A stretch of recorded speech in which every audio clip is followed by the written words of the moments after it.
సభకు నమస్కారము. అంటే కవి, రచయిత, విమర్శకులు, చిత్రకారులు తెలుగు సాహిత్యంలో వివిధ సాహిత్య ప్రక్రియల మీద విశేషమైన కృషి చేసి ఇప్పటివరకు 80 పుస్తకాల వరకు ప్రచురించినటువంటి నిరంతర అక్షర శ్రామికులు శ్రీ మాకినేడి సూర్యభాస్కర్ గారి జన్మదిన మహోత్సవం మొన్న జరిగింది. ఈ సంవత్సరంతో ఆయన ఈ 80వ వసంతంలోకి అడుగుపెట్టడం అనేది మాకందరికీ కూడా చాలా హర్షదాయకము, శుభ పరిణామం కూడా.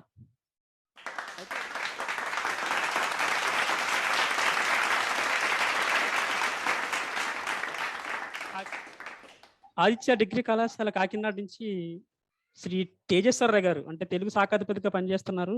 ఇతను తీసుకున్న అంశం ఏంటంటే మాకినేడి కథలో మానవ సంబంధాలు.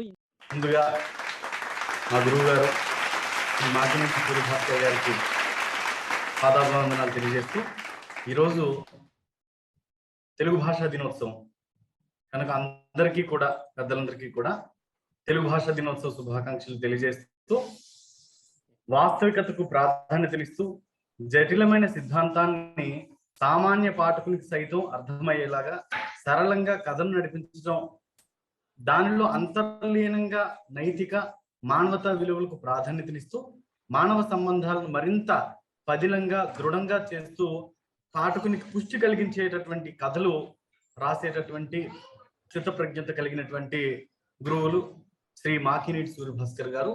వారి కథలు 6 పదులు పూర్తి చేసుకుని 7 పదుల్లోకి అడుగుపెట్టి షష్ఠ్యాబ్ది ఉత్సవాలు జరుపుకుంటున్నారు. ఈ ఉత్సవాలు నిర్వహిస్తున్నటువంటి నిర్వాహక సభ్యులందరికీ కూడా మరొకసారి ధన్యవాదాలు తెలియజేస్తున్నాను.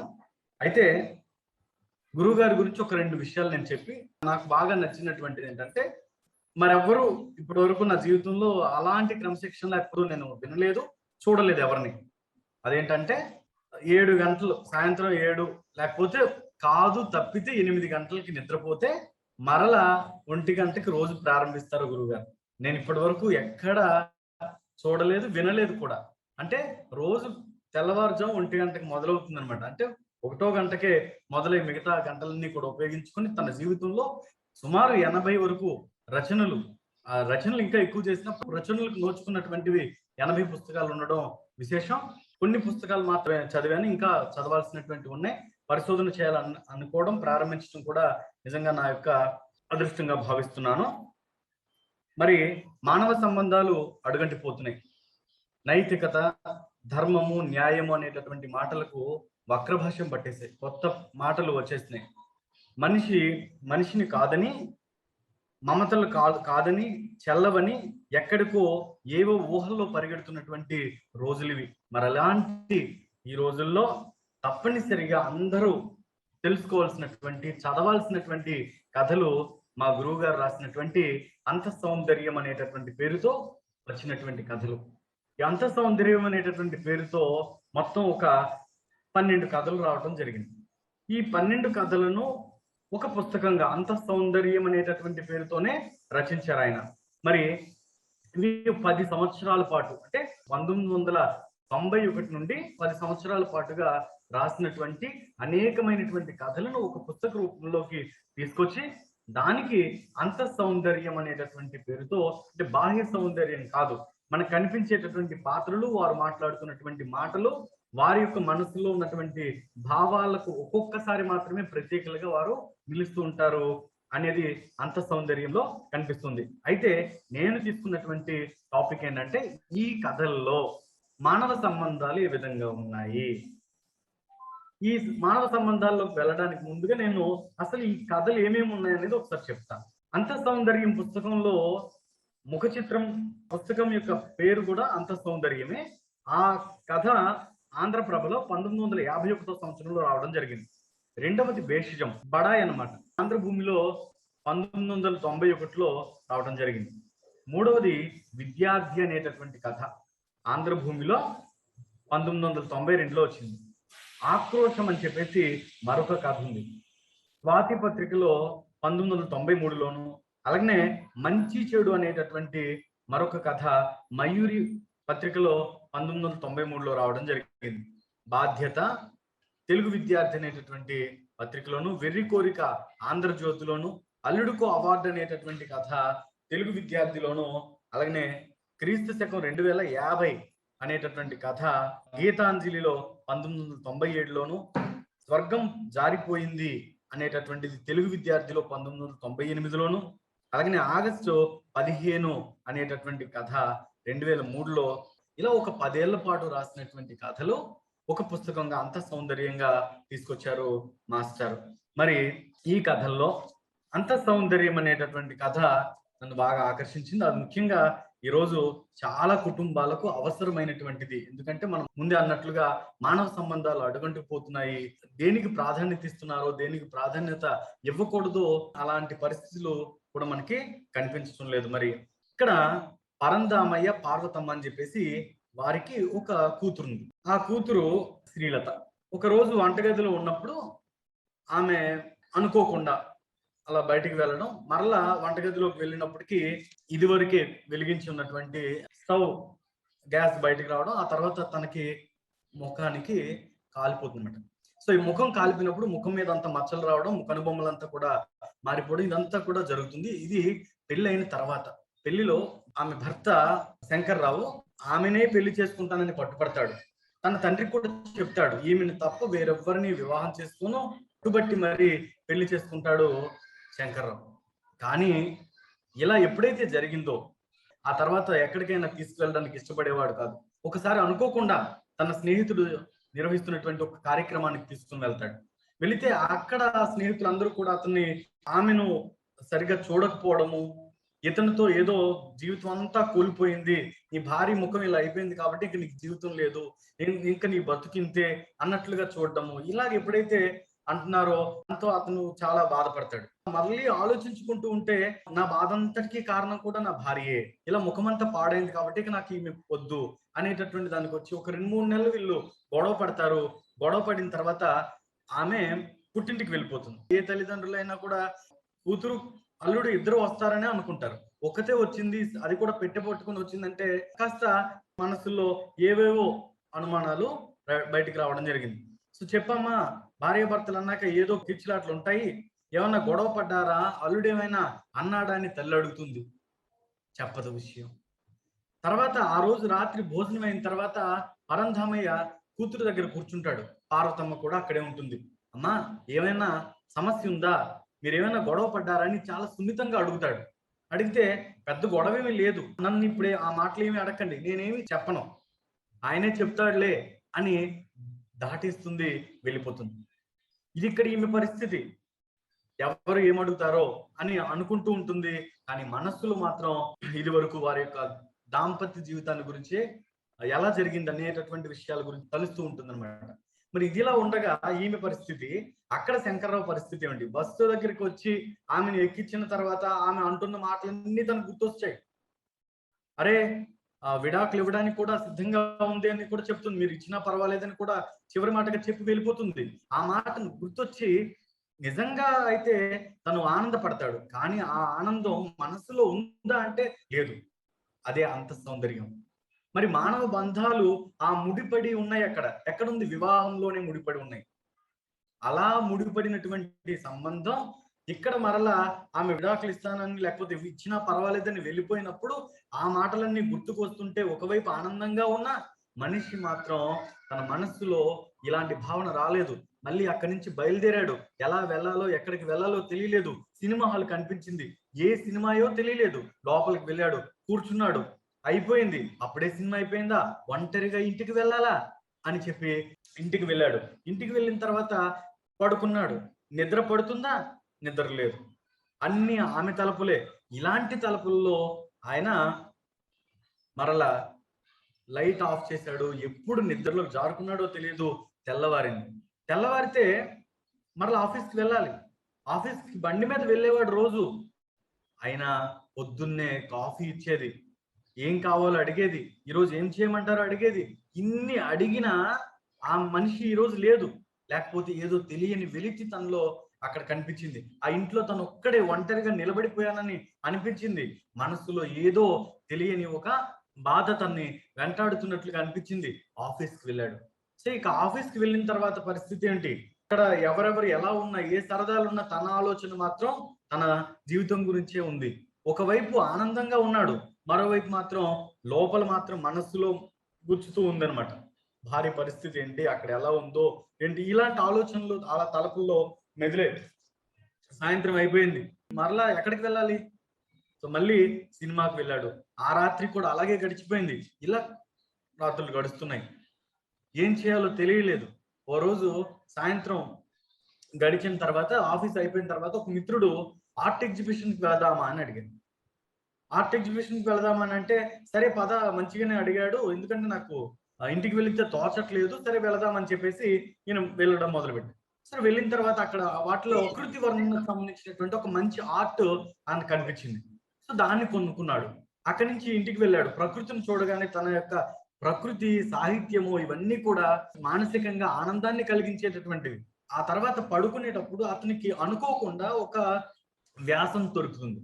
ఆ వ్యాసంలో అతనికి కనిపించేటటువంటి అనేకమైనటువంటి మాటలు అతని జీవితంలో మలుపు తీసుకొచ్చాయి. సో మరుసటి రోజు వాళ్ళ ఇంటికి వెళ్ళాడు. మరదలు తలుపు తీసింది. బావ వచ్చాడక్క అని అంది. సో కూర్చున్న తర్వాత భార్య ఒక 5 నిమిషాలకు వస్తుంది. ఆ సమయంలో భార్యకు ఒక కవితను చూపిస్తాడనమాట. ఏమంటాడంటే, అందమందు కొంచెమై ఉన్న ప్రేమగును మన శరీరం ఇదొక అద్దె ఇల్లు. ఇది ఒక అద్భుతమైనటువంటి పదాలు. ఎరుగలేము దీని ఇట్లు మరి ఎప్పుడు ఖాళీ చేయవలెనో ఖచ్చితముగా కారు నలుపు మేలు కరిగి వర్షించును తెల్లనైన వాన చల్లగాను కురూపికైనను మబ్బు ఓలే ఉండవలె ఈ శోభ మదిని అని. ఈ కవితను చదువుతుంది లత. ఎప్పుడైతే శ్రీలత ఆ కవితను చదువుతుందో తనకు అర్థం కాలేదు. నాకు ఇది అర్థం కాలేదండి అన్నట్లుగానే ముఖం పెడుతుంది. అప్పుడు వెంటనే ఇవన్నీ ఆటవెలది పద్యాల్లా ఉన్నాయని అంటుంది. కానీ ఆ సమయంలో శంకర్రావు ఆమెను దగ్గర తీసుకుని నుదుటి మీద ఆర్తితో ఆర్ద్రతతో సుతారంగా చుంబించాడు. సో ఎప్పుడైతే అలా స్పర్శకు ఆమె దగ్గరవుతుంది. ఇలా మానవ సంబంధాలు అంటే ఇక్కడ శరీర సౌందర్యం కంటే కూడా ఆత్మ సౌందర్యమే మిన్న అనేటటువంటి విషయాన్ని కవి ప్రస్ఫుటంగా చూపించడం జరిగింది. అంతేకాకుండా భేషజం అనేటటువంటి ఒక కథ. ఆ భేషజం కథలో చంపాలత అని చెప్పేసి, సుభద్ర అని చెప్పేసి ఇద్దరు ఫ్రెండ్స్ ఉంటారు. ఆ ఇద్దరు మిత్రులలో లత భేషజాన్ని రోజు బయటికి వెళ్తుంది. అనుకోకుండా తన స్నేహితురాలు సుభద్ర కనిపిస్తుంది అనమాట. కనిపిస్తే ఆమె నడుచుకుంటూ ఇలా కొంగు వేసుకుని అలా నెమ్మదిగా వెళ్ళిపోతూ ఏదో ఆలోచనలో ఉంటుంది.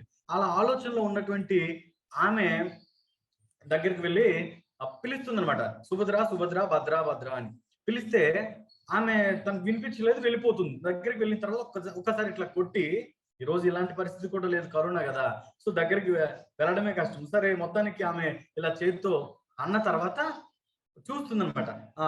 నన్ను గుర్తుపెట్టావా, నేను లతన అని చెప్పేసి అంటే, గుర్తొచ్చావు, చాలా సంతోషం అని చెప్పేసి, రా ఇక్కడే మా ఇల్లు, వెళదామని. నడుచుకుని వెళ్ళిపోదాం, మా ఇల్లు దగ్గరే కదా అని అంటుంది. వెంటనే లత అంటుంది, నేను ఎప్పుడు నడిచి వెళ్ళలేదు, ఎప్పుడు నేను కారులో తిరుగుతూ ఉంటాను, దగ్గరైనా సరే నా వల్ల కాదు బాబాయ్, నా కాలు బాగా నొప్పులుగా ఉంటాయని చెప్పేసి అంటుంది. సో నొప్పులుగా ఉంటాయని అంటే వెంటనే సరే ఆమెనే, ఎవరు లతయే ఆటో పిలుస్తుంది. ఆటోలో ఎక్కి కూర్చున్న తర్వాత మీ భర్త ఏంటి, ఏం చేస్తుంటారని అడిగే ప్రయత్నం సుభద్ర చేయగానే, నా భర్త ఏదో చిన్న ఆఫీసర్లే అని చెబుతుంది. మాటల్లో, ఉద్యోగ విషయంలో, అన్ని విషయాల్లో బడాయిని ప్రదర్శించేటటువంటి ఆ లత సుభద్ర ఇంటికి వెళ్ళి అక్కడ కూర్చుంటారనమాట. కూర్చున్న కొంతసేపటికి సుభద్ర భర్త అక్కడికి వస్తాడు. అతను కారు దిగుతాడు. దిగిన తర్వాత పరిచయం చేస్తుంది. నమస్తే అమ్మ అని చెప్పేసి అనగానే ఆమె ప్రతి నమస్కారం పెట్టదనమాట. ఎందుకంటే వెనక ఒక అతను వచ్చి, సార్ లగేజ్ ఇక్కడ పెట్టమంటారా అండి అని అడుగుతాడు. ఆయన ఎవరంటే డ్రైవర్ అనమాట. ఆ డ్రైవర్ ని ఈ లత చూస్తుంది అనమాట. చూస్తూ ఒకసారి ఆశ్చర్యపోతుంది. ఆ డ్రైవర్ లతని పలకరిస్తాడు. ఏమని పలకరిస్తాడు అంటే, ఇంట్లోతో ఇక్కడ ఉన్నామని. ఇంతకీ ఆ లత ఆ డ్రైవర్ యొక్క భార్య అనమాట. ఇలా దీనిలో ఒకవైపు ఆ భేషజాన్ని ప్రదర్శించకూడదు అనేటటువంటి విషయాన్ని చెబుతూనే, అందులో ముఖ్యంగా స్నేహితుల మధ్య చెబుతూనే చక్కనైనటువంటి హాస్యము, చెలోక్తులు కూడా చూపించడం జరుగుతుంది రచయిత. చాలా చక్కగా సాగేటటువంటి ఒక చిన్న కథ మాత్రమే. ఇంకా విద్యార్థి అనేటటువంటి మరొక కథ ఉంది. ఇది నాకు చాలా బాగా నచ్చింది. స్కూల్కి మనం వెళ్ళినప్పుడు అక్కడ పిల్లలు ఏదైనా తప్పు చేశారనుకోండి, పొరపాటు చేసినప్పుడు విద్యార్థిని మనం ఏరా వెధవా లేకపోతే బడా రకరకాలుగా మనం తిడుతూ ఉంటాం. ఇవన్నీ నిజమైపోవాలని తిడతామా అంటే కాదు. మాస్టర్ ఎప్పుడూ కూడా నిజం అవ్వాలి, విద్యార్థి చెడిపోవాలనేటటువంటి ఉద్దేశంతో ఏ రోజు తిట్టడు. కానీ విద్యార్థి అనేటటువంటి కథలో ఎవరు రామ్మూర్తి అని చెప్పేసి ఒక స్టూడెంట్ ఉంటాడు. ఆ రామ్మూర్తికి హోంవర్క్ చేయలేదు ఎందుకు, నేను చెప్పిన పని నువ్వు చేయాలి కదా, నీకు 2 రోజులు గడువు ఇచ్చాను కదా, నిన్న చేయమన్నాను చేయలేదు, ఈ రోజు చేయమన్నాను ఈ రోజు చేయలేదు, మరి ఎందుకు చేయలేదని అడిగితే వాడేంటంటే తేలేదండి పుస్తకం, ఏం చేయమంటారు అని చెప్పేసి గట్టిగా చెప్తాడు. నేను చెప్పిన పని చేయలేదు, సరే కదా మరలా అవసరంగా సమాధానం చెప్తావా, అసలు ఏమనుకుంటున్నావు అని చెప్పేసి చాలా గట్టిగా మాట్లాడతాడు. మన చిన్నప్పుడు అయితే అలా ఉండేది కాదు కదా. మా తాతయ్య మా మాస్టర్ దగ్గరికి వచ్చి ఇంక 4 తగిలించలేకపోయారండి అని. ఎందుకంటే ఇప్పుడు చిన్నప్పుడు మాస్టర్ కొట్టకపోతే పెద్దయ్యాక పోలీసులు కొడతారండి. అందుకని మాస్టరు చెప్పేటటువంటి బుద్ధులు ఖచ్చితంగా పిల్లలు పాటించాల్సిందే. అలా విననటువంటి రామ్మూర్తి పరిస్థితి ఏమైందంటే, నువ్వు సరిగ్గా చదవకపోతే కారు డ్రైవరో లారీ డ్రైవరో అవుతావు, లేకపోతే ఎక్కడో పని చేసుకోవాల్సి వస్తుంది. అలాగని చెబుతాము, కానీ నిజంగా వాడు అలా చేయాలని మనం కోరుకుంటామా అండి? అస్సలు కోరుకోము. కానీ ఆ పిల్లోడు ఏం చేశాడంటే, మా నాన్న లారీ డ్రైవరు కాబట్టి మా నాన్న పేరుతో నన్ను ఇలా తిడుతున్నారు, నేను చేయలేదని చెప్పేసి నన్ను ఇలా అంటారా అని చెప్పి ఆ పిల్లాడు ఆ విషయాన్ని ఎక్కువ చేసి మొత్తం ఒక యూనియన్ లాగా తయారు చేసి మొత్తం స్కూల్ అంతటికి టామ్ టామ్ వేయించి అందరికీ చెప్తాడు. మిగతా విద్యార్థులందరూ కూడా బాయ్‌కట్ చేయడము, బయటికి రావడం ఇలాగ రాద్ధాంతం జరుగుతుంది. తప్పని పరిస్థితుల్లో ఈయన అపాలజీ చెప్పాల్సినటువంటి పరిస్థితి వస్తుంది. కానీ మనసులో అప్పుడు అనుకుంటారనమాట. ఏమైనా అంతకుముందు ఏ రోజు అనుకోలేదు. వీడు ఇలా ఉండాలి, లేకపోతే ఒక డ్రైవర్ అయిపోవాలి, ఒక బస్ డ్రైవరో, ఒక టాక్సీ డ్రైవరో, ఒక చిన్న ఉద్యోగిగా మిగిలిపోవాలని చెప్పేసి అప్పటి వరకు అనుకోలేదు. బట్ అప్పుడు మాత్రం తనకు అనిపించింది. ఆ మాస్టరు ఎప్పుడైతే అలా అనుకున్నాడో, సరే రోజులు కాలక్రమేణా గడిచిపోయినాయి. కొన్ని సంవత్సరాల తర్వాత మాస్టరు ఒకసారి అమలాపురం వెళ్ళాల్సి వస్తుంది. అమలాపురం నుంచి బస్ ఎక్కి వేరే ఒక ప్రదేశానికి అక్కడి నుంచి వెళ్ళాలన్నమాట. ఆ బస్సు దిగగానే టాక్సీ డ్రైవర్ ఒక పిల్లాడు గట్టిగా కేక వేస్తూ ఉంటాడు. ఆ సమయంలో అక్కడికి వెళితే డ్రైవర్ పలకరిస్తాడనమాట. మాస్టర్ నమస్కారం అండి, బాగున్నారా అని. వాళ్ళకి ఏంట్రా అని చూస్తే, ఒరే రామ్మూర్తి అని. మాస్టరు నేనండి అని. చూసారా, ఆ అబ్బాయి టాక్సీ డ్రైవర్ గా మిగిలాడు. ఇక్కడ మాస్టరు విద్యార్థి యొక్క సంబంధాన్ని గురించి చెప్పడం జరిగింది. నిమిషంలో మాకినీడి మాస్టర్ చాలా బాగా కథను నడిపించారు. అదేంటంటే, మనస్సులో తనకు అప్పుడు అనిపించింది, కానీ ఇప్పుడు మాత్రం అనిపించలేదు. వేరే ఏదైనా మంచి ఉద్యోగం చూసుకుంటే బాగుండును కదా అని మనసులో అనిపించింది. కానీ ఒక మాట చెప్తాడనమాట. ఏమనంటే, ఎవరి దగ్గర పని చేయడం కంటే సొంతంగా కారు నడుపుకుంటున్నావు కదరా, మంచి పరిస్థితిలో ఉన్నావు, బాగుంది అని చెప్పేసి ఆ మాస్టరు అంటారన్నమాట రామ్మూర్తి అనే కుర్రాడితో. అంటే, లేదండి మీరు నన్ను ఏదో ఒప్పించడానికి లేదా మెప్పించడానికి అంటున్నారు, కానీ నిజానికి మంచి ఉద్యోగం బాగా చదువుకొని మీరు చెప్పిన మాటలు విని మంచి ఉద్యోగం చేసుకుంటే నా పరిస్థితి ఇలా ఉండకపోతుంది కదా అని మీకు అనిపిస్తుంది కదా మాస్టారు అని చెప్పేసి అనడం మనకి కనిపిస్తుంది కథలో. ఇక అంతేకాదు, ఆ రామ్మూర్తి చేతిని తన చేతిలోకి తీసుకుని నెమ్మదిగా నొక్కి వదులుతాడు రాజారావు అని రాశారు మాస్టర్. అది లాస్ట్ సెంటెన్స్ అనమాట. ఆ చివరి సెంటెన్స్ తో అలా కట్ చేసిన, అంటే వారిద్దరి మధ్యలో ఉండేటటువంటి ఆ ఆత్మీయ భావన అనేది ఎలా ఉంది అనేది చెప్పడానికి. ఇక వెర్రి కోరిక అనేటటువంటి ఒక చాలా చాలా అద్భుతమైనటువంటి కథను రాశారు మాస్టారు. వెర్రి కోరిక ఆ టైటిల్లోనే మనకు చాలా విషయాలు అర్థమవుతాయి. కనకరాజు అని చెప్పేసి ఒక ఆయన ఉంటాడు. అతనికి బాగా కుక్కలు అంటే బాగా ఇష్టం అనమాట. చాలా కుక్కలు పెంచుకుంటాడు. జనం అంతా ఏమనుకుంటారంటే సునకరాజు సునకరాజు అని చెప్పేసి అనుకుంటూ ఉంటారు. ఇతని భార్య ఆరోగ్యం బాగలేక ఆసుపత్రిలో జాయిన్ అయితే చూడడానికి కూడా వెళ్ళాడు అనమాట. అతని దగ్గర ఒక కుక్క ఉంటుంది, లిల్లీ అని చెప్పేసి. ఆ కుక్క అది ప్రెగ్నెంట్ అవుతుంది కుక్క. ఆ కుక్కను చూసుకోవడానికి అని చెప్పి ఒక అటెండర్ని పెడతాడు. దానికి కావాల్సినటువంటి సఫరీలన్నీ కూడా అతనితో చేయిస్తాడు. పొద్దున్న లేచిన తర్వాత దాన్ని బయటకు తీసుకెళ్ళడము, తర్వాత స్నానం చేయించడం, దానికి కావాల్సినటువంటి ఫుడ్ పెట్టించడము, ఇవన్నీ కూడా. ఇలాగ జరిగిన తర్వాత అతను అమ్మగారి దగ్గరికి వెళ్ళాలని అనుకుని కుక్కకి ఫుడ్ లేదని చెప్పేసి అతను చెప్పేసి వెళ్తాడనమాట. అనుకోకుండా పట్నం వెళ్ళినప్పుడు ఒక లారీ యాక్సిడెంట్ లో చనిపోతాడు. ఈ విషయాన్ని గురించి ఇంకొక గుమస్తా వచ్చి చెప్తాడనమాట. ఎవరికి? కనకరాజుకి. చెప్తే లారీ యాక్సిడెంట్ జరిగింది కదా, తప్పు లారీ డ్రైవర్దా లేకపోతే మనవాడిదా అని. మనవాడిదేనండి అని చెప్తాడు ఆయన. అయితే వదిలేయి, మామూలుగా అయితే లారీ డ్రైవర్ది అయితే ఏదో రకంగా మనం పట్టుకుంటాం, ఎంతో కొంత కుటుంబానికి వచ్చేలా చేస్తాం, కానీ తప్పు మనవాడిది కాబట్టి మనం ఇప్పుడు దీనికి ఏమి చేయలేము అని చెప్పేసి అనుకుంటారు. ఆ తర్వాత దెయ్యాలు, ఆత్మలు అని అంటాం కదా, అలాగా ఆత్మల రూపంలో ఉంటాం కదా, అలా ఆత్మ కనిపిస్తున్నప్పుడు ఆ కుక్కలన్నీ కూడా అతన్ని ఎవరిని, వీరదాస్ అనమాట, అతను అటెండర్ చనిపోయాడు కదా, అతన్ని చూస్తూ ఉండి ఏదో జీవం కోల్పోయినట్లుగా ఉండడం జరుగుతుంది.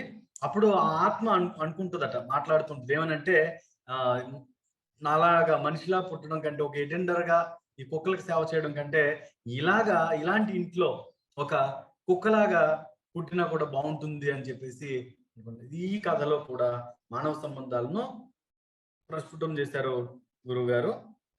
ఇక ఆక్రోశం అనేటటువంటి ఒక కథ ఉంది. ఇది కూడా చాలా మంచి కథ. అందులో బిచ్చగాడు దాస్ అని చెప్పేసి ఉంటారు.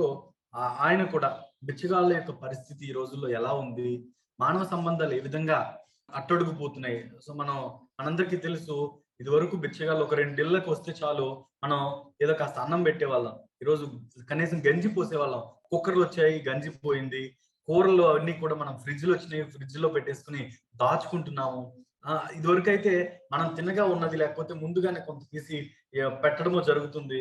సో ఈరోజు రోడ్ల మీద ఉన్నటువంటి బిచ్చగాళ్ళ పరిస్థితి ఆ రోజు ఇప్పుడు 90లోనే గురువుగారు రాయడం జరిగింది.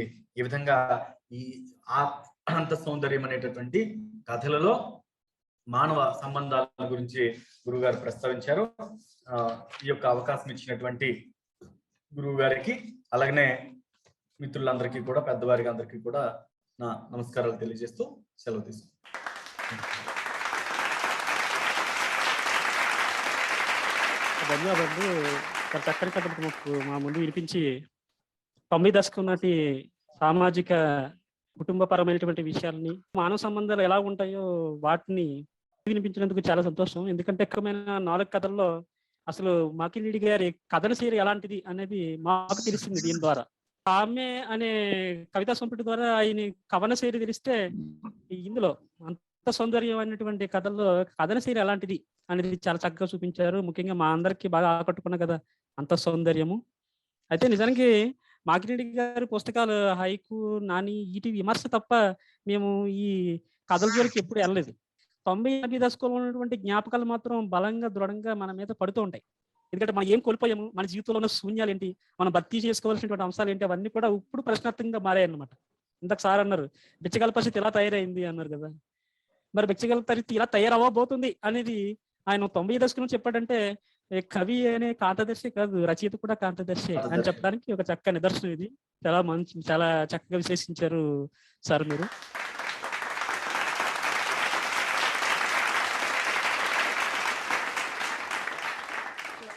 కవులే చెప్పాలి ఏది చెప్పినాను. నా అదృష్టం మాకిరెడ్డి సూర్యభాస్కర్ గారు నా మిత్రుడిగా ఉండడం. మరి మాకిరెడ్డి సూర్యభాస్కర్ గారి గురించి నా తమ్ముడిగా కానీ ఖండ విస్తరించడం కానీ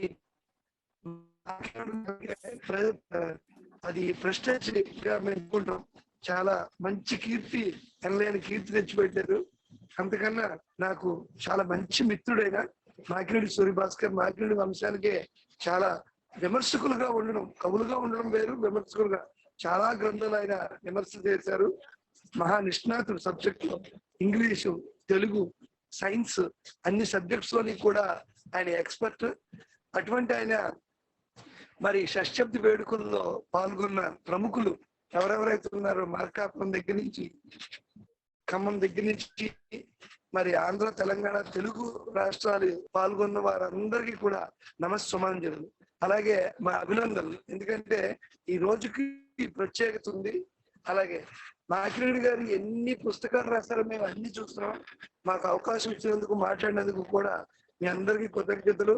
మాకిరెడ్డి గారు మాకు అవకాశం ఇచ్చినందుకు ముఖ్యంగా మా బలరామకృష్ణ అమెరికా నుంచి, ఫ్లోరిడా నుంచి ఉన్నాడు జూమ్ మీటింగ్ లో, వారికి కూడా మరి మా భాస్కర్ మిత్రుడు, చాలా గట్టి మిత్రుడు మా నోరు బలరామకృష్ణ గారు, త్వరగా శ్రీనివాస్ గారు, మేమందరం మిత్ర బృందం. మేము పొద్దు నుంచి సాయంత్రం వరకు కూడా మేము కలిసి ఉంటాం. ఈ జూమ్ మీటింగ్ లో పాల్గొన్న కవులందరికీ కూడా నమస్కారాలు తెలుపుతూ థ్యాంక్ యూ సార్.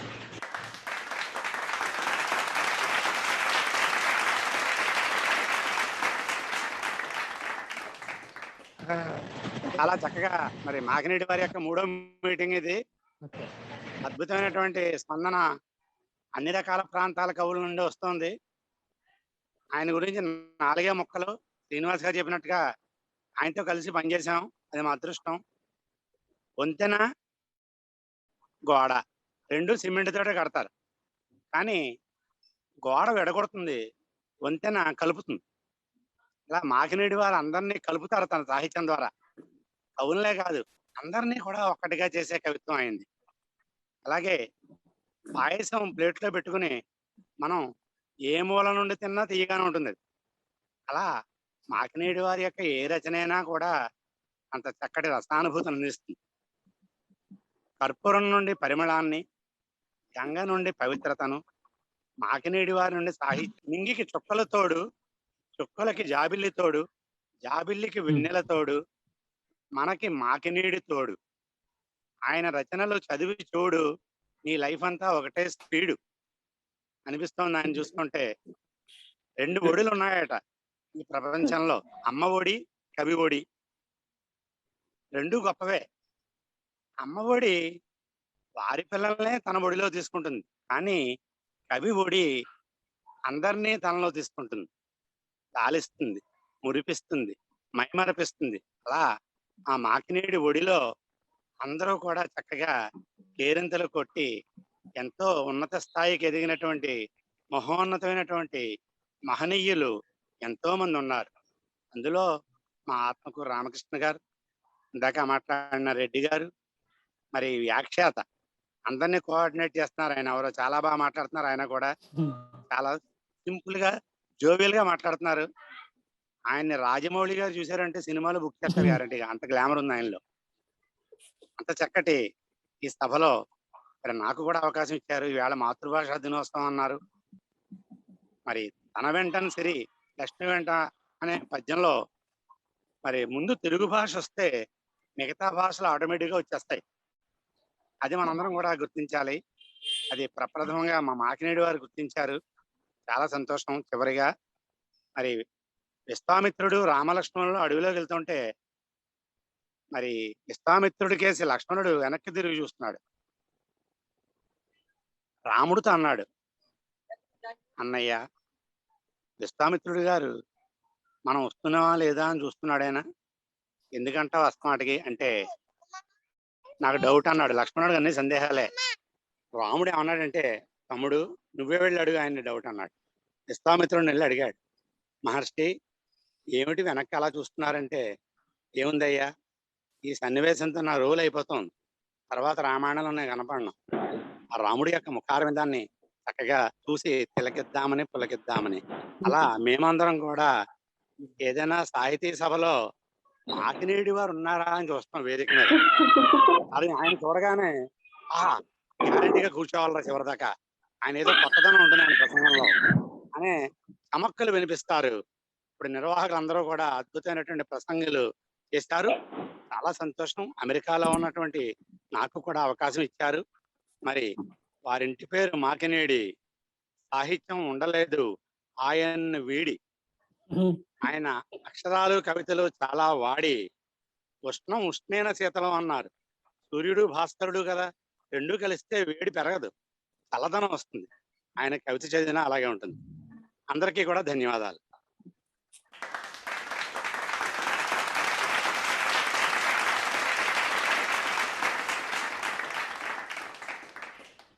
ఈ రోజు విశేషం, మన కొండ్రెడ్డి వెంకటేశ్వర రెడ్డి గారు కూడా ఇప్పుడే జాయిన్ అయ్యారు మన మీటింగ్ లో.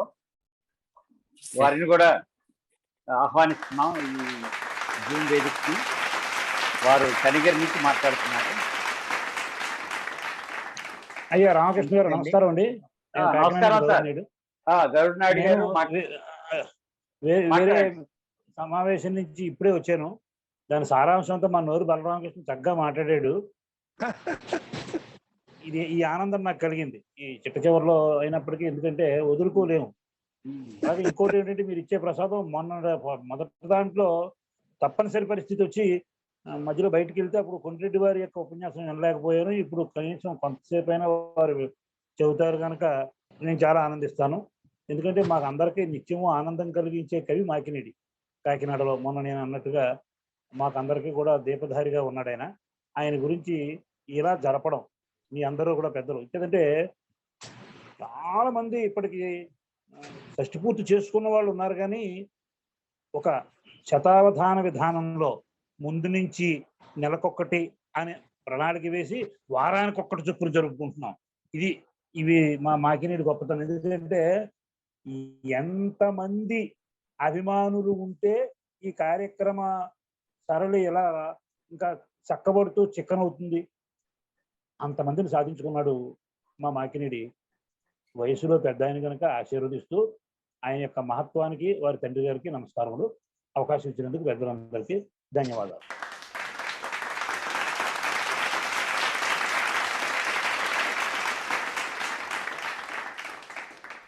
ఆధునిక సాహిత్యంలోనూ చిత్రలేఖనంలోనూ శరగని చిరునామాగా ఒక గుర్తింపు తెచ్చుకున్నటువంటి కవి, విమర్శకుడు, చిత్రకారుడు మాకినేడి సూర్యభాస్కరు.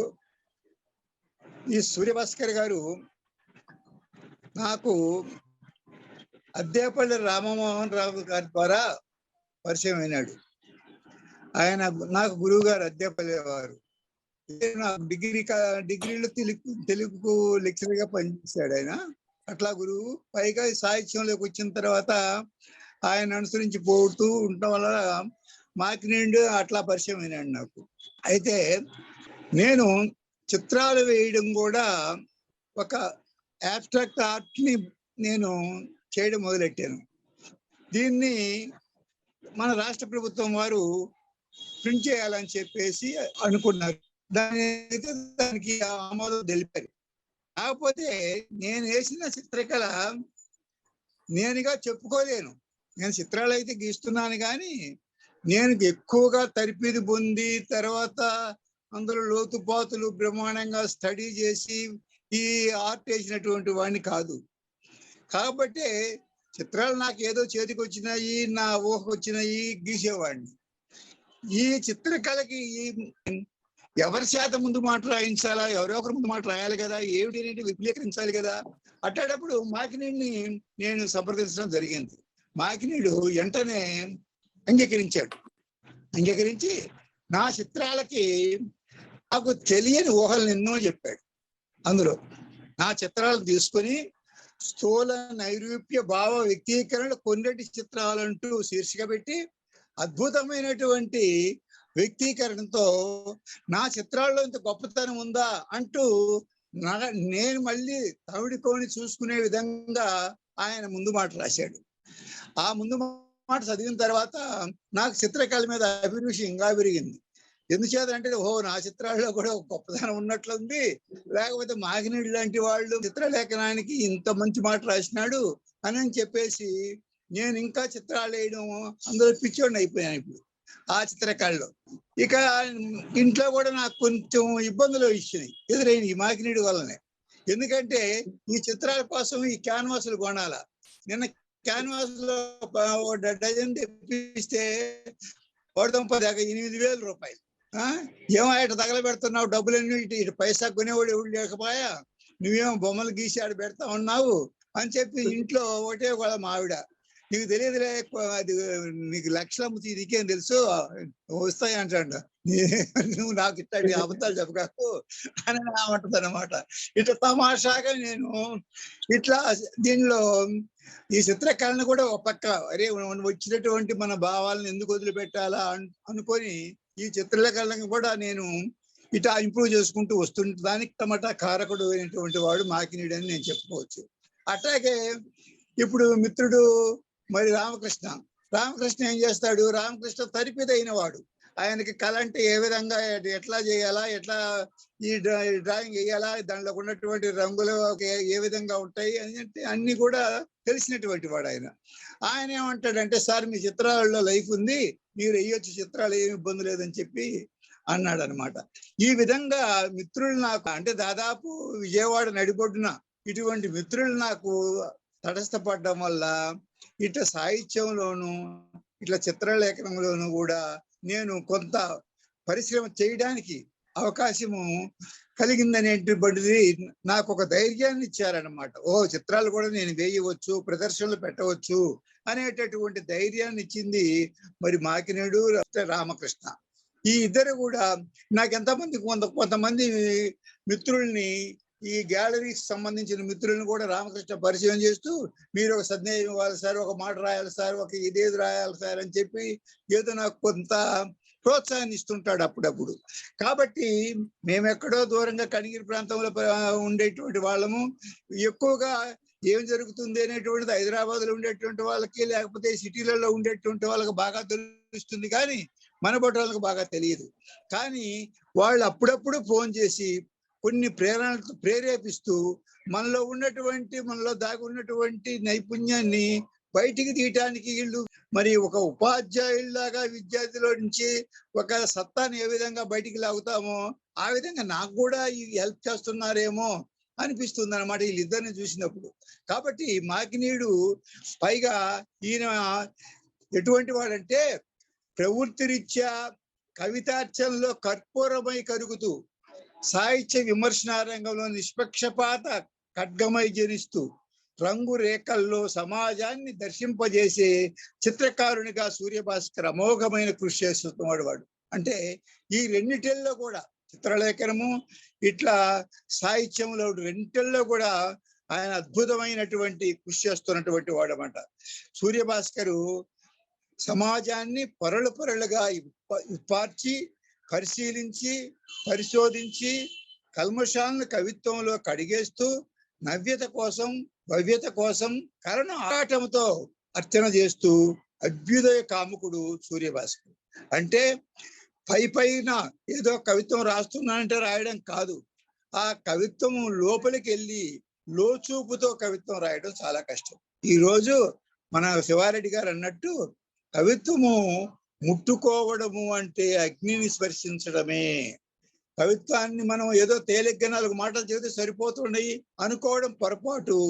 కవిత్వాన్ని ముట్టుకోవడం అంటే ఒక అగ్నిని స్పర్శించడమేనని చెప్పేసి పెద్ద ఆయన అన్నాడు. అదే విధంగా భాస్కర్ కూడా తమాషాగా కాకుండా దాన్ని పరిశీలించి పరిశోధించి దానిలో ఉన్నటువంటి దేన్ని మనం విమర్శించాలా, ఏ విధంగా దీన్ని మనం లోకానికి తెలియజేయాలా, దాని రుగ్మత ఏమిటి అనేటటువంటి విధ్వంసక మూలం ఏమిటి అనే దాన్ని పట్టుకొని ఆయన కవిత్వంలో చొప్పించి కవిత్వాన్ని అద్భుతంగా బయటకు తెచ్చేటటువంటి వ్యక్తి అన్నమాట. ఆయన ఎప్పుడు కూడా నవ్యత కోసం కూడా చూస్తుంటాడు. ఏదో చెప్పిందే చెప్పడం, రాసిందే రాసుకోవడము, అరిగిపోయిన పదబంధాలను ఉపయోగించుకోవడము, ఇలా కాకుండా కొత్త పదబంధాలను కూడా ఆయన సొంతంగా తయారు చేసుకోవడము.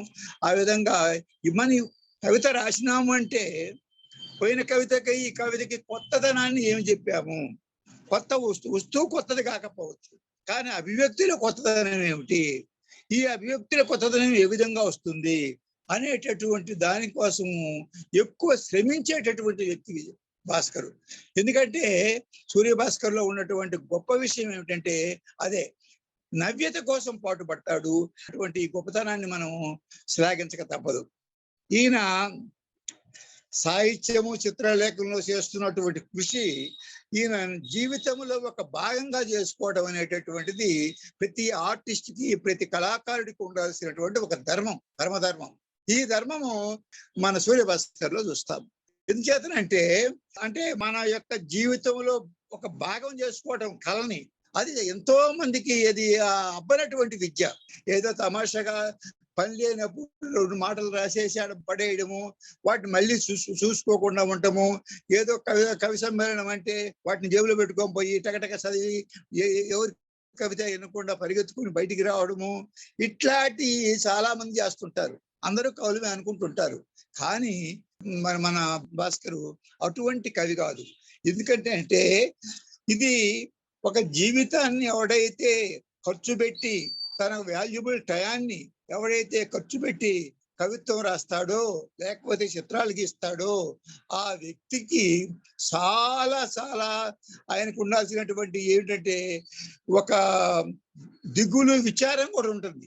మనం కవిత్వం రాశాము, ఈ కవిత్వం ఎట్లా ఉంది, ఏమైంది, ఇది 10 మందిలోకి పోయిందా, ఎట్లా పేలింది, ఇది 10 మంది దీన్ని హర్షించారా లేకపోతే దీన్ని తృణీకరించారా, విమర్శించారా ఏమిటి అనేటటువంటి అంశాన్ని కూడా ఆయన పరిగణలోకి తీసుకొని పాజిటివ్ థాట్స్ తో, మళ్ళీ ఎవరో అయినా కావాలని వాళ్ళు విమర్శించారనో లేకపోతే ఇట్లాంటి కాకుండా పాజిటివ్ అప్రోచ్ తో వాటిని మళ్ళీ పట్టుకొని మళ్ళీ రెక్టిఫై చేసుకోవడం కానీ లేకపోతే ఇంకొక విధంగా పోవడం కానీ. ఎందుకంటే ఆయనలో విమర్శకుడు కూడా దాగి ఉన్నాడు. ఈ విమర్శకుడు దాగి ఉన్నాడు కాబట్టి తనను తాను విమర్శించుకునేటటువంటి వాడు కూడా గొప్పవాడు అన్నమాట. అంటే తన్ను తాను తెలుసుకోవాలా. మనం ఇతరులను తెలుసుకోవడమే కాదు, మనం ఎప్పుడైతే తెలుసుకోగలుగుతామో, మనం ఎప్పుడైతే విమర్శించుకోగలుగుతామో, మనం చేసేటటువంటి కళారంగంలో మన కృషి ఎంతవరకు సఫలీకృతం అవుతుందో మనం తూకం వేసుకోగలుగుతామో, మరి అప్పుడే కళాకారుడు వృద్ధిలోకి రావడానికి అవకాశం ఉంటుంది. సాహిత్యంలో కావచ్చు, చిత్రలేఖనంలో కావచ్చు, ఏ కళలో కూడా తన్ను తాను తెలుసుకోవడానికి ప్రయత్నించినటువంటి వ్యక్తి ముందుకు రావడానికి అవకాశం ఉంది. ఇప్పుడు ఈయన ప్రజా రాజకీయాల్లో అంటే ఈ రాజకీయాల్లో ఖచ్చితంగా ఒక పార్టీకి ఏదో బాకా పట్టుకొని ఊరి ఆ పార్టీ పక్క నిలబడి పార్టీకి ప్రచారం చేయడం కాదు. ఈ రోజు రాజకీయం లేకుండా సమాజం లేదు. ఎందుకంటే ఈ ప్రజాస్వామ్యంలో రాజకీయం ప్రధాన పాత్ర పోషిస్తుంది. అన్నీ కూడా రాజకీయంతోనే ముడిపడి ఉంటాయి. కాబట్టి ఈ నడుస్తున్నటువంటి పాలక వర్గాలు ఏ విధంగా ఉన్నారు, పాలక వర్గాలు ప్రజల పక్షం వహిస్తున్నారా లేకపోతే పాలక వర్గాలు వాళ్ళు అనుకున్నటువంటి వర్గం వైపు వహిస్తున్నారా లేకపోతే ఒక గుమిగూడినటువంటి వర్గంగా తయారై దోపిడీకి తెరలేపుతున్నారా అనేటటువంటిది కూడా పరిశీలించాల్సినటువంటి అవసరము సాహితీవేత్త మీద ఉంది. అందుకని ఈయన ప్రజా రాజకీయాలను కూడా పరిశీలిస్తూ రాజకీయాల్లో జరుగుతున్నటువంటి లోటుపాట్లను జాతీయంగా ఏ విధంగా ఉన్నాయి, ఇవాళ రాజకీయాలు జాతీయ స్థాయిలో వేరు, అంతర్జాతీయ స్థాయిలో ఏ విధంగా రాజకీయాలు ఉన్నాయి, ఏ దేశాలలో ఏ విధంగా కుమ్ములాట్లు వచ్చాయి. ఆఫ్ఘనిస్తాన్ లో నిన్న తాలిబాన్ల ఈ కుమ్ములాట్లు వచ్చినాయి. ఆ దేశంలో ఇవాళ చూసినట్టయితే మనం కరోనా దెబ్బకు భయపడి ఇంట్లోంచి మూతులు మూసుకొని అలా మనం చాలా భయపడుతున్నాం. ఈ రోజు తాలిబాన్ల దెబ్బకి అక్కడ మరి జనం రోజు అన్నం తింటున్నారా లేకపోతే వాళ్ళు ఏ విధంగా బాధపడుతున్నారు, పిల్లల్ని తల్లుల్ని చేతపట్టుకుని ఏ విధంగా ఏ విధంగా తలదాచుకుంటున్నారు అనేటటువంటి వాటి కూడా అక్కడెక్కడో ఆఫ్ఘనిస్తాన్ లో జరుగుతుంటే ఇక్కడ కవి గుండె కదులుతుంది. అటువంటి కవి మన సూర్యభాస్కర్. ఎందుకంటే అంత లోతుగా రాజకీయాల గురించి అంత రోజుగా ఈ సమాజాన్ని గురించి ఆలోచించేటటువంటి వ్యక్తి అన్నమాట. అందువల్ల దాని అంచేతన ఆయన ప్రాపంచిక దృక్పథం ఉంది ఆయనలో. అందుకని జీవన విశ్లేషణ విధానాన్ని తనదైన మొదటితో కవిత్వమై ప్రవహిస్తున్నాడు మన విజయభాస్కర్. ఇప్పుడు మన సమాజము ఒక ముళ్ళ తీగలాగా ఉంది. ఎందుచేత అంటే అనేక రుగ్మతలతో అనేక విధ్వంసక మూలాలతో ఇది అట్టుడిగిపోతూ ఎక్కువగా ఈర్ష్య ద్వేషాలతో ఇక్కడ నా అనేటటువంటి స్వలాభంతో ఇక్కడ మనం ఒక ముళ్ళ తీగలాగా ఈ సమాజము ముళ్ళ పొదలాగా తయారైంది. దీని మీద కవిత్వం చాలా శుచిమత్తనైనటువంటిది, సున్నితమైనటువంటిది. అందుకు పచ్చనాకుతో పాకే తీగలాగా ఆత్మవిమర్శనాశీలంతో ముందుకు సాగుతున్నటువంటి కవినా.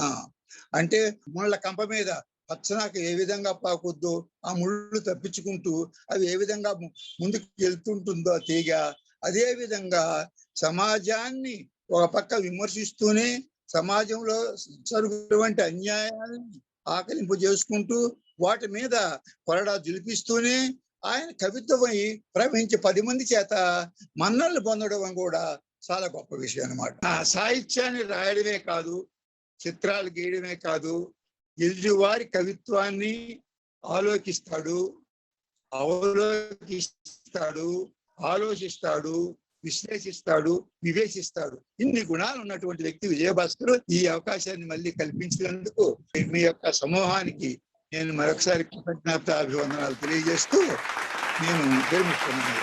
Thank you sir. అనుకోని అతిథిగా మీరు వచ్చారు. మీ యొక్క అనర్గళమైనటువంటి ఉపన్యాసంతో ఈ సాయంకాలాన్ని మరింత రంజింపజేశారు సార్. కవి బాధ్యతలను కూడా గుర్తు చేస్తారు. కవి బాధ్యతలు. అవును.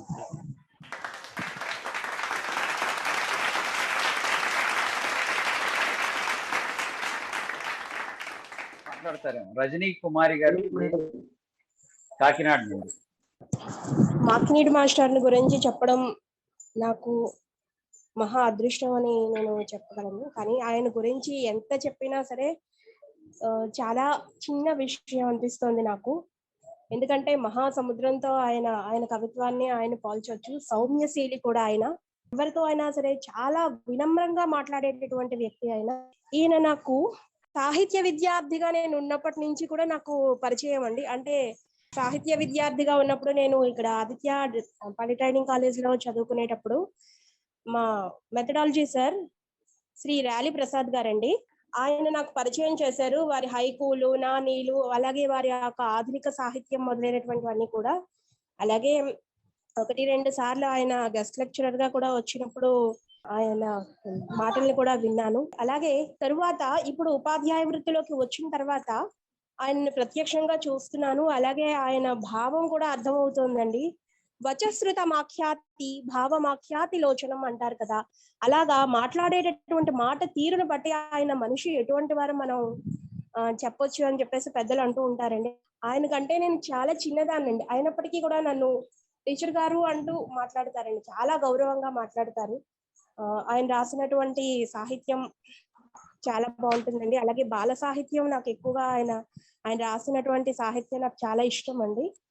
బాల సాహిత్యంకి వచ్చేసరికి వాళ్ళ మనుమరాలు మోహన సాయి ప్రియ మీద కొన్ని చిన్న బాల సాహిత్యం పాటలు రాయడం జరిగిందండి. అవి మా అమ్మాయికి నేను జోలపాటలుగా కూడా పాడుతూ ఉండేదాన్ని. తర్వాత ఊర్మిళ అనేటటువంటి ఒక కవిత రాశారండి, చాలా అద్భుతంగా ఉందండి. అక్కడ కవి రచయిత కొన్ని విడిచిపెట్టినటువంటి అంశాలను కూడా ఆయన దృష్టిలోకి తీసుకుని వచ్చారండి. ఆ ఊర్మిళ అనేటటువంటి కవిత, అలాగే సీత అనేటటువంటి కవిత రాయడం జరిగిందండి. ఆయన రాసినటువంటి ప్రతి కవితలను చూస్తూ ఉంటాను. అలాగే ఊర్మిళ అనేటటువంటి కవితలో నాకు నచ్చినటువంటి కొన్ని విషయాలండి. ఇందులో ఏకాంత కాంతారాన్ని ఇష్టపడ్డ కాంతామణి ఊర్మిళ నారీ శిరోమణి కవితను ఎత్తుగడ వేశారు. చాలా బాగుంది, ప్రారంభించడం చాలా అద్భుతంగా ఉంది. అలాగే అందులోనే ఆ ఊర్మిళ అనేటటువంటి కవితలోనే యత్నించి విఫల మనోరథులైన రెందరో నిలువెత్తు నిరాశలై అంటూ చెప్పడం జరిగిందండి. అలాగే ఇంకా పెళ్ళుమనే విల్లు గుబెళ్ళుమనే సీత గుండెలు గల్లుమనే గంటలు జల్లుమనే జానకి దేహము, ఇలా చాలా చక్కగా ఆయన ప్రాసలు కుదిర్చారండి. అలాగే గంభీర వదనం ముందుకు అడుగేస్తే గుంభనంగా వెనకడుగైంది వెర్రి చూపు. చూడండి ఎంత లోతుగా పరిశీలించి ఆయన రాశారు. ఆయన సద్విమర్శకులు కూడాను. ఆయన విమర్శను కూడా నేను ప్రత్యక్షంగా చూశానండి. ర్యాలీ ప్రసాద్ గారి యొక్క పుస్తకావిష్కరణలో నేను ఆయన సద్విమర్శ చేస్తూ ఉంటే నేను చూశానండి. సద్విమర్శకులు ఉన్న విషయాన్ని ఉన్నట్టుగా చెప్తారు. అలాగే ఈయన అందులోనే ఈ ఊర్మిళ అనేటటువంటి కవితలోనే హమేసా, అలాగే విస్మృత వల్మీకం అనేటటువంటి మంచి మంచి పదాలను ఉపయోగించారండి. చాలా చాలా అద్భుతంగా రాయడం జరిగిందండి. ఆయన ధన్యవాదాలు తెలియజేస్తున్నాను.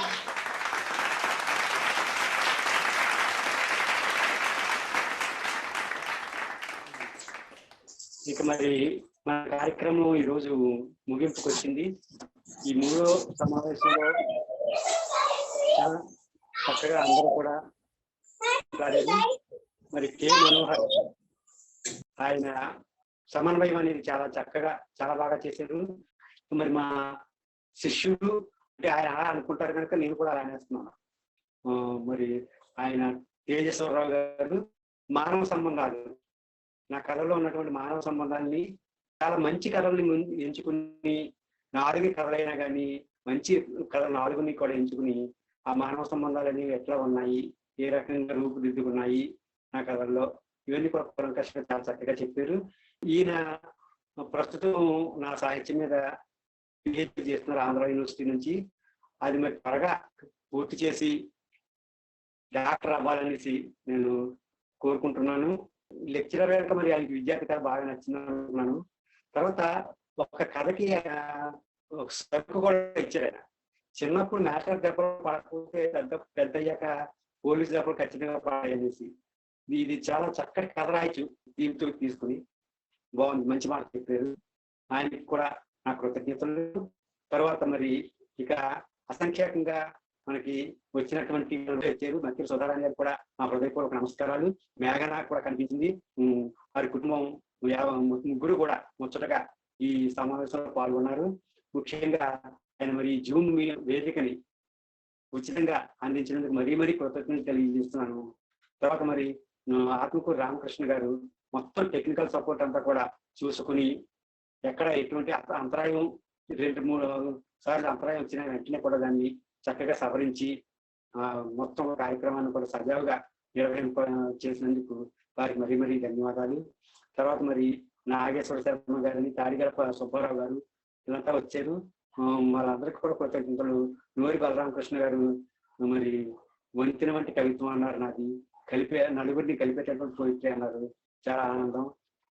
వెంకట్రావు గారు ఆయన వచ్చారు. అలాగే లైన్ కరుకు శ్రీనివాస్ గారు, మరి వెంటపల్లి గారు కూడా వచ్చి చాలా ఒక శ్రోతలాగా అంతా కూడా విని ఆనందించారు.